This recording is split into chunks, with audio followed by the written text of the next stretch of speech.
For much of what's on display at defense exhibitions, it's a lot like a museum. You can look, you just can't touch, which is what makes our weapon of the week so interesting.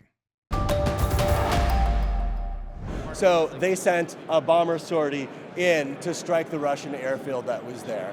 Nestled in the far corner of the convention center at this year's Navy League Sea Airspace exhibition was a display that invited passersby to not only stop and ask questions, but to literally roll the dice.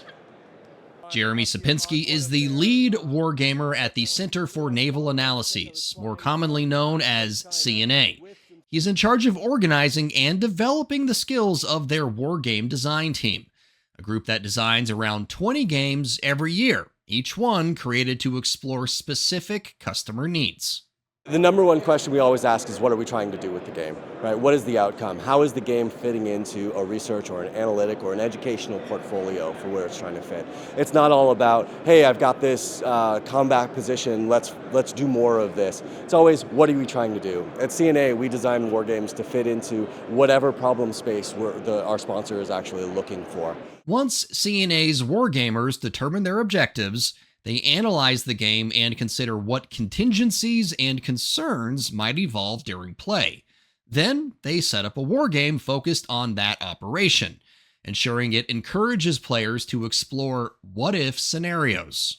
And we play through those what-if scenarios, and our data collectors are going to record what happened, why, what are some of the contingency planning exercises that need to be considered, so we can write a report about, hey, have you thought about this, have you thought about this, that goes back to those sponsors and helps them to understand what they may or may not need to think through in the whole problem space. Sapinski says the wargames enable participants to engage in realistic simulations that hopefully spark discussions around decision-making, operational planning, and contingency scenarios. So we hope that our sponsors take the output of that game and use them to decide where they really need to be thinking about, so that way they can decide where and how to put their efforts in the future. Let it really inform their decision-making. Over the course of a decade at CNA, Sapinski estimates he's designed more than 60 wargames, and every year he and a team of 12 execute as many as 20 of them for their customers. One thing he was quick to point out, wargames are just one piece of any eventual solution. I've been talking a lot about analytic wargames, but wargames provide an immersive educational experience as well. But they're not standalone. They need to be emphasized from an analytic perspective with a real analytic plan and program that they're feeding, and from an educational perspective with a real educational curriculum, so that way they're not standing all alone by themselves, and you get reinforcement learning and reinforcement analysis through all the other methods that really support what we call the cycle of research.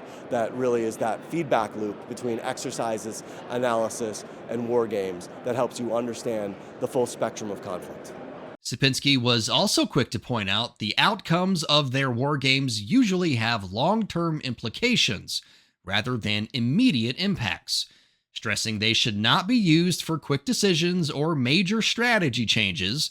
Instead, wargames identify key issues for deeper analysis.